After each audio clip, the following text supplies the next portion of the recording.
اهلا بحضراتكم الجزء الاخير من السادسه مساء. معانا طبعا نجم مصر ونجم النادي الاهلي ونجم الزمالك ونجم منتخب مصر وايضا عضو مجلس اداره نادي الزمالك كابتن ابراهيم يوسف، اللي بيضحك لما سمع التقرير لان التقرير كله مشاكل. اهلا بيك يا كابتن. التقرير كله مشاكل يا كابتن ابراهيم. انا عايز امشي. نبدا منين؟ والله لو اعرف ما كنت جيت، والله العظيم ثلاثه. قول لي صحيح. لا قول لي انا جاي. الله يكون في عونك. لا انا عايز اقول لك حاجه. انا شخصيا يعني اعلم تماما قد ايه انت يعني نفسك النادي الزمالك يبقى في احسن صوره، قد ايه حبك لنادي الزمالك، لكن ما انتش هتشتغل لوحدك. ما فيش اي حد في عضو مجلس اداره هيشتغل لوحده. اكيد المساله مساله عايزه تكاتف، وفي نفس الوقت المشاكل دي ما هيجيش من واحد، يعني مش ممكن تكون وليده اليوم. لا طبعا. كل ما نتكلم على كل هذه المشاكل، المشاكل الماديه موجوده في نادي الزمالك. عندك يعني النهارده لعيبه مشيت ولاعيبه، في مستحقات اللعيبه ما خدتهاش، في موضوع اعاره شيكابالا، في مشكله الرعايه مع الاهرام. خدتوا 15 مليون وباقي لكم 10 مليون. وفي تفاوض على الرعايه في المواسم القادمه. عندكم ملفات كتيره قوي يا كابتن ابراهيم. طبعا. انا شايف اولا نمره واحد ان حضرتك يمكن متواجد بصفه دايمه في مصر، غالبا ما بتسافرش. لا. ما بتروحش بطبيعه شغلك. لا، وانا طلبت ده من مجلس الاداره وخدت قرار تقريبا ان انا مش هسافر خالص لاي سفريه خارج مصر في لا، وكمان الفتره الحاليه. شغلك انت حتى شغلك لا، هو تبقى متواجد. لا، طول عمري الشغل موفر لي الحقيقه. مجلس الاداره لكن عندهم شغل اشغال بره بتحكمهم انهم يسافروا. النادي محتاج ان انا اقعد لان هي مشاكل النادي مش كوره بس. طبعا عندك الصلاحيات. ايوه. انك تاخد قرارات يا كابتن، ولا انت في بعض الاحيان وانت تواجدك ده بيخليك تشوف حاجه غلط؟ طيب محتاج تاخد فيها قرار. انت طبعا لازم يبقى عندك صلاحيه. طبعا. طب انت بتضطر انك انت تستنى لما اجتماع مجلس الاداره يتم وتعرض الموضوع ممكن يكون الموضوع تفاقم. ايوه. فعايزين نتكلم. انت كابراهيم يوسف شايف وضع نادي الزمالك ازاي، وشايف ان المشاكل دي كلها تقدر يعني حلها يبقى موجود فين؟ طب خليني الاول اقول لك انا سعيد ان انا معاك جدا والله. دي حقيقه يعني انت عارف معزتك يا مجدي عندي، والحقيقه يعني مع الاحتفاظ بالالقاب طبعا انت زي ما انت قلت زميل عمر طبعا. وخلينا نقول ان لو اتكلمنا باستفاضه في امور نادي الزمالك هناخد فتره. فنتكلم على ايه؟ على حاجات انا عارف ان احنا هنتفق مع بعض عليها يعني. تمام. خلينا نقول وتقنع الساده المشاهدين طبعا الزملكاويه. اللي بيحصل عندك رسائل كتيره جدا مجرد ما اعلنا وده حضرتك جاي. رسائل كتيره جدا وده قدر نادي الزمالك. يعني خلينا نقول ايه، انا بعتبر نادي الزمالك يعني قدره ان القط بتاعه يبقى جمل. اي مشكله فيه بتكبر. مفهومه طبعا يعني دي مفهوم بتكبر، وان احنا علينا سبوت لايتس اكتر من اي نادي. ممكن يكون احنا سبب، يعني احنا ولاد النادي. ممكن يكون الاعلام والحريه اللي بيلاقيها في نادي الزمالك بتجعله بعد ما القنوات الفضائيه الرياضيه كترت وبعد ما الاعلام الرياضي المقروء والمسموع والمرئي كتر، برضو مجال خصب ليه انه يملى. اللي انت قلته ده كله متفقين عليه، بس دي مشاكل عاديه. في بعض المشاكل نتيجه الظروف اللي بتمر بيها البلاد، ودي بتمر بيها اي مؤسسه رياضيه كابتن مجدي واي نادي. لكن عشان ده قدر نادي الزمالك او قدره، لابد ان احنا نتحمل ده. يعني انا بضحك ليه؟ لان التقارير بيقول حاجات، في حاجات فيها كتير واقعيه او حقيقيه بس متضخمه. يعني الزمالك فيه وفيه. انا كل لما اروح الزمالك بلاقي مشاكل وبنحاول نحلها. لكن الازمه الماليه في امور كتيره لازم الناس تعرفها. اولا مش احنا الوحيدين يا كابتن مجدي اللي بنعيش ازمه ماليه في مصر، لا بالعكس، ده نادي الزمالك بقى اللي انا عايز اقوله للدنيا كلها، وحضرتك عارف الكلام اللي هقوله ده وناس كتير من الساده المشاهدين عارفين الكلام ده، ان هو اغنى نادي في مصر. دي حقيقة المفروض. بما له من اصول. المفروض. حضرتك عارف طبعا ان السور التجاري في نادي الزمالك اللي فكره المرحوم الكابتن حسن حلمي هرم الرياضه المصريه. مظبوط. كما نحن نطلق عليه. مظبوط. عمل هذا المشروع، فكره هذا المشروع عشان نادي الزمالك يفضل اغنى نادي في مصر. هو محتاج ايه؟ لان حصل في فتره من الفترات يا مجدي ان احنا ما استفدناش استفاده كامله من هذا المشروع. كان بيتاجر بثمن بخس. مين السبب يا كابتن في الجزئيه دي سريعا كده؟ هل تعلم ان احد المحال التجاريه يا كابتن مجدي كان في السنه ب 1100 جنيه ايجاره في السنه. يا نهار ابيض. والله العظيم على جامعه الدول العربيه يا كابتن مجدي. اللي بيبيع بملايين. ولازم تستنى 20 سنه اللي هو عقده مده الايجار عشان تعمل عليه مزايده يا كابتن مجدي ويجيب ثمنه الحقيقي. ادي واحده. اتنين، في فتره من الفترات قبل ما احنا نيجي سابقه اللي مسؤول عن الكلام ده. طبعا. لاني انت ما كنت. وفين الشؤون القانونيه يا كابتن مجدي؟ القانونيين محبي نادي انا الزمالك. النهارده مأجر منك محل ب 20 سنه. مين اللي حدد القيمه دي يا كابتن ابراهيم؟ ما هو كان ساعتها قيمه السوق. عارف انت؟ وما اتعملش حساب المستقبل. انت عارف انت بتتكلم على مشروع بقاله قد ايه؟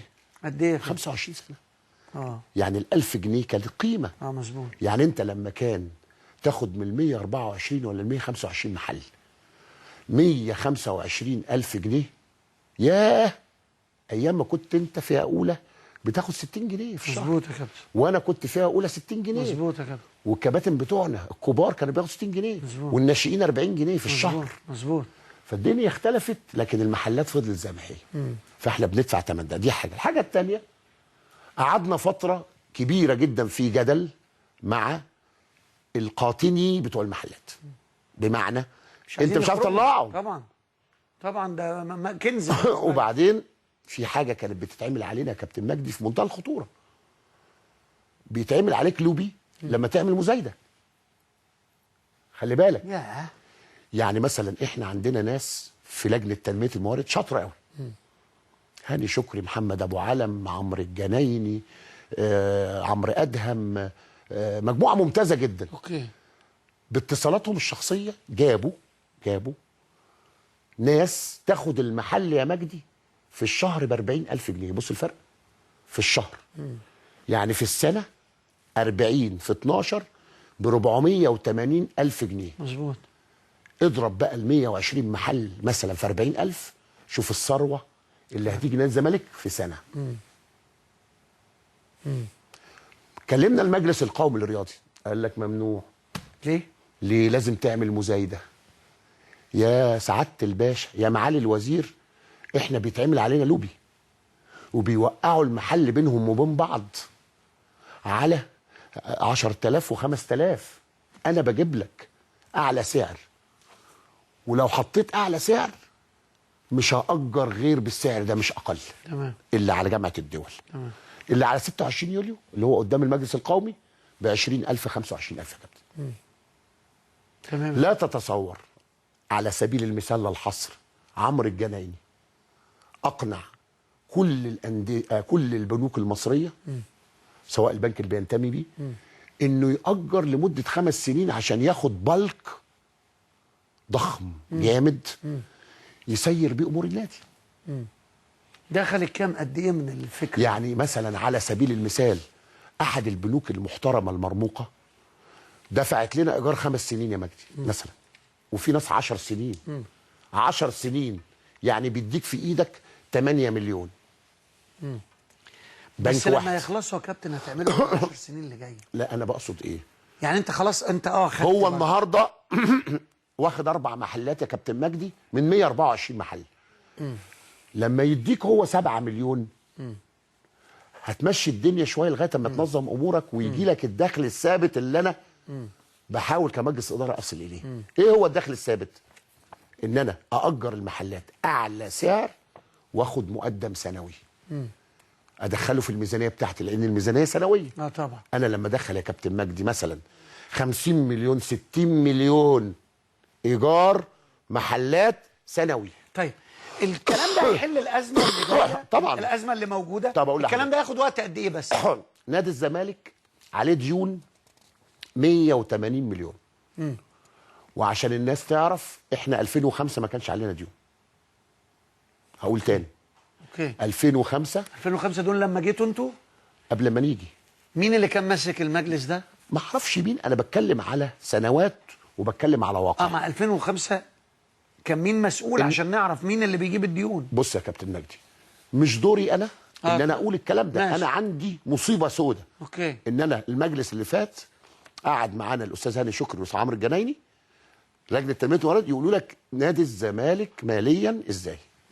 في حاجات حلوه قوي تبعث التفاؤل، وفي حاجات تقلقك. ال 182 مليون دول السنه اللي فاتت يا كابتن مجدي كان 160. السنه اللي قبلها كانوا 50. خلي بالك، السنه اللي قبلها كانوا 50. من ال 182 مليون 42 مليون الاستاذ ممدوح عباس قرض لم ما خدش ولا جنيه لغايه دلوقتي. وقال خلوني في اخر السطر. ايوه بس المديونيه دي على ايه؟ اقول حاجه بقى تانية يا كابتن مجدي. اتفضل. انت ميزانيتك بقى المطلوبه كام؟ 72 مليون للنادي كله، عشان وتغطي عقودك كل حاجه، كله. ايراداتي انا، ايراداتي كام؟ 25 مليون. ليه؟ لان السبونسرز الاهرام او وات ايفر ما بيدينيش لا بتاع السنه ولا السنه اللي فاتت. بس السنه دي في ظروف. يعني انا بقول ايه؟ خلينا في السنه. انا بحط ميزانيه دلوقتي للسنه الجايه يا مجدي. تمام. فمش حاطط، لاني مش عارف. عقدي مع الاهرام سنه واحده، خلص الشهر ده. الناس تعرف. تمام مظبوط. غير القصه بتاعت الاهرام دفع لنا 15 من ال 25 وناقص 10 مليون. دي بيننا وبينهم كلام، ولازم هناخد ال 10 مليون سواء ظروف البليه، لان العقد انا شفته يديني. حتى الشؤون القانونيه بتاعت الاهرام قالوا للاهرام الزمالك عنده حق، بس هي وقت ومطله، لان احنا برضه حاسين ان الاهرام اتخنقوا نتيجه الظروف اللي بتمر بها البلاد. نيجي يا كابتن مجدي لقصه، انت النهارده عليك 180 مليون ديون تراكميه، وعليك في حاجه اسمها فرق او نقص في الميزانيه من 72 يا مجدي. يعني هيتحلوا ازاي دول يا كابتن؟ 50 مليون هيتحلوا ازاي؟ يتحلوا ازاي؟ احنا عندنا مواضيع كتيره جدا. يتحلوا ازاي؟ باختصار شديد، عندنا 3 حاجات لازم تتحل. اولا موضوع البوتيكات او المحال التجاريه، لازم المجلس القومي للرياضه يدينا القرار ان احنا نبيع لاعلى سعر. دي تحل لنا مشاكل كتير قوي يا كابتن. وده ليجل على فكره وقانوني. وده قانوني. الحاجه الثانيه اشتراكات الاعضاء، خصوصا ان احنا بصدد امتلاك ارض اكتوبر، وان شاء الله هنعرض العضويه في ارض اكتوبر الجديد. يعني واضح ان في انفراجه. ان شاء الله في انفراجه. الحاجه الثالثه طبعا زي ما حضرتك عارف السبونسرز الجديد اللي هيجي يتعاقد ان شاء الله مع نادي الزمالك العام القادم، وفي برضه انفراجه ان شاء الله قريب. احد سبونسر بعيدا عن الاهرام. بعيد عن الاهرام طبعا. لا خلاص الاهرام. طيب هناخد فاصل اعلاني ونرجع. عايزين. انت اقتنعت ولا لا؟ انا مقتنع بالكلام اللي انت بتقوله، كلام محترم جدا، واعتقد ان فيه، وهو ده المفروض يبقى نادي الزمالك كده. لان بالفعل هو اغنى نادي. والله مجدي بص، يعني بالفعل هو عنده امكانيات لوجود انا مش بحب يعني دايما ارمي المشاكل على اللي قبلنا. يعني احنا بنحاول قدر استطاعتنا ان احنا نرتب البيت. اصل البيت حلو والله يا مجدي، البيت حلو. انا مش بس بقول تحط الترابيزه هنا عايزين نرتب البيت. يعني احنا بنتعامل شويه بعلم، معلش يعني باسلوب وبعلم اللي هو علم الاداره. بنحاول قدر المستطاع نجتهد. يعني عايزين بعد الفاصل نعرف الكابتن حسن شحاته موجود، هيتواجد، ايه طلباته، تمام، عشان يبقى تمام دايما موجود. تمام. ناخد فاصل ونرجع. على الكابتن ابراهيم يوسف يجاوب لنا على اسئلتنا بقدر الامكان. اهلا بحضراتكم. كابتن ابراهيم، الاول نتكلم في الكابتن حسن شحاته، وبعدين اللعيبه عبرت هي في التقرير. ايوه، في منهم بس المرغني اتبعت له الجواب لانه سجل معانا قبل ما يجي له الجواب. لا الاول انا بسجل نقطه نظام على المراسل حسام. تمام. لانه اسئلته فيها تجني. وطبعا لازم اكلم حضرتك أما قال لك واكلم مجلس البرنامج. الاداره مجلس الاداره ما بياخدش قرار. وهو عشان ياخد كلمه من لعيب فبيجي على مجلس الاداره. فطبعا ايه، حسام ابننا طبعا. تمام. لكن وجب التنويع عشان في الملايين بيتفرجوا علينا بالظبط يعني. كده بالظبط. فانا اتمنى من حسام ان هو يلتزم الحياديه. تمام. عايز اقول لحضرتك على حاجه مهمه جدا. بالنسبه للمعارين، كابتن حسن شحاته طلبهم على اساس ان ما اتخذش قرار بخصوصهم في اعارتهم للانديه. زي ما قال احمد مرغني. تمام. ان ممكن العروض تكون دون المستوى، ودول كويس. ولادنا ما ينفعش بالظبط. ان احنا نفرط فيهم بتمن بخس. مصطفى حجاب، قلت لحضرتك انا بعد موضوع الياسو ما فيش نصيب. الكابتن حسن عنده 3 اساسيين في هذا المكان. عنده هاني سعيد، فتح الله، وعنده محمود فتح الله، وعنده صلاح سليمان، وال3 حدث ولا حرج. مظبوط. مصطفى ابني من ابناء النادي، ولد ممتاز جدا. تمت اعارته. وعنده كابتن التحدي، قال لك انا الملعب لا هو فيصل. بص الجمال يعني برضو. خلينا نبص للنقط الايجابيه. صح. نادي الزمالك ما فرطش فيه. نادي الزمالك وداه غزل المحله، ولما احتاجه بيته خده، فالولد مبسوط سعيد جدا. وضع طبيعي. ومرغني نفس المشاعر على فكره. وعلاء علي نفس المشاعر. اللي انا عايز اقول لحضرتك ان دي الظروف اللي حصلت. ان الكابتن حسن ليه بعت لمرغني وعلاء علي متاخر؟ لان ما جالهمش عروض تتناسب مع امكانياته. طيب في احساس عندكم ان الكابتن حسن شحاته ممكن يمشي في اي وقت من النادي؟ لا طبعا، هو ماضي عقد. خلاص ماضي عقد مع نادي الامور دي الزمالك. حسمت يعني. وقبل كابتن العقد حسن شحاته مش هيمشي من النادي. قبل يعني العقد الممضي ده للناس الحقيقه، عشان الناس تهدى. لان تمام. الكابتن حسن قعد حوالي 6 شهور من غير عقد. من غير عقد. اوكي. فده عشان الناس تهدى. لكن هو عقد نادي الزمالك مع حسن، وحسن مع نادي الزمالك، ده عقد حضرتك عارف طبعا. احنا كاولاد النادي الاهلي او الزمالك عقد. وبعدين بقى الجهاز الفني لا عقد كلمه، تغييره كتير مش لمصلحه الفرقه. لا واحنا بص يا مجدي احنا فرحانين بيه. يعني حتى لما حصل سحابه الصيف اللي حصل ايوه دي، هو حسن لقى ان الناس بتحبه. وحصل شرياه بمعنى اصح. ميس اندرستاند منه ومننا. احنا افتكرنا انه بيفرض علينا ان احنا ناخد القرار، وهو عمل ده عشان يرفع الحرج عننا. طب ايه القرار بقى في موضوع شيكابالا؟ لا بص، شيكابالا اولا احنا خدنا قرار يا كابتن مجدي الجلسه اللي فاتت ان الاستاذ ممدوح عباس رئيس النادي ورئيس لجنه الكوره هو اللي هيبقى مسؤول عن هذا الملف. بمعنى ايه؟ ان كل العروض والعقود اللي هتيجي لشيكابالا يعني هو القرار خلاص باعاره شيكابالا ولا ببيع شيكابالا؟ اعاره. لا باعاره شيكابالا. ما هو مكتوب في القرار اعاره لمده موسم واحد فقط خارج مصر. طيب العرض اللي جه لنادي الزمالك من مين؟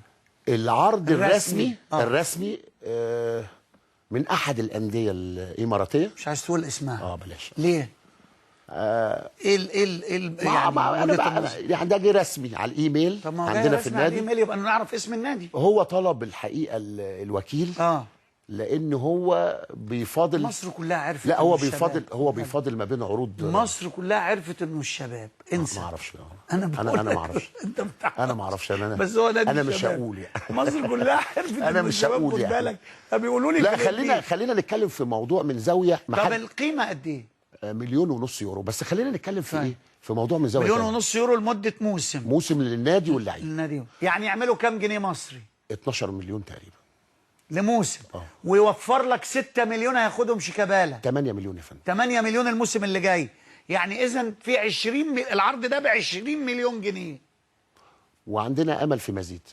وعندك امل في مزيد. خلينا نتكلم في النقطه دي. لم يتناولها حد. واعتقد انا وانت لو تناولناها ده الوضع الطبيعي. دي حقيقه. احنا بتوع كوره. مظبوط.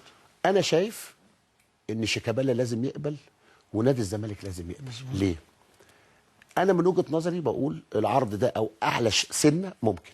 اكتر من كده بقى فيه مغالاه. صح. هتعمل لنا مشكله. حضرتك فكرت باسلوب جميل قوي يا مجدي قوي. ان شيكابالا هيكلفنا كام لو قعد وهيجي لنا كام لو مشي. مظبوط.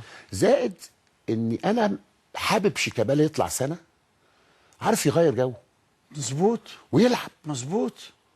انا متاكد ان هيحس بقيمه نادي الزمالك في السنه دي لما هيلعب بره. وده 100%. وده مليون فهو جنيه. هيستفيد واحنا هنستفيد. طيب ميدو بقى ما خلاص ميدو بص برضه من الحاجات اللي ايه المفروض خلاص ما خلصت، يعني عارف ايه احنا النهارده. ميدو خلصت ازاي؟ خلاص اقول لك تم أنا. استغناء اولا عنه؟ اول مره في تاريخ الانديه المصريه ان لعيب يتبعت له جواب بهذا الشكل من اداره نادي. يعني هو الولد يستاهل طبعا واحنا ما بنمنش عليه. يعني بلاش ندي امثله عشان ما حدش يزعل. يعني في انديه كبيره بتسيب لعيبه كبار قعدوا سنين كتير جدا من غير ما تقول له ثانك يو، شكرا يعني. مظبوط. لكن احنا عارفين وحاولنا، والكابتن حسن الحقيقه قال جمله مهمه جدا: ميدو هي از انلاكي في نادي الزمالك. ما عندوش حظ. ميدو موهوب ولاعيب ممتاز، لكن وارد جدا في الكوره يا كابتن ماجو حاجه عارف ان ما اتصاب كتير. وانت تلاحظ ميدو في مصر انلاكي، يعني حتى مع المنتخب انلاكي.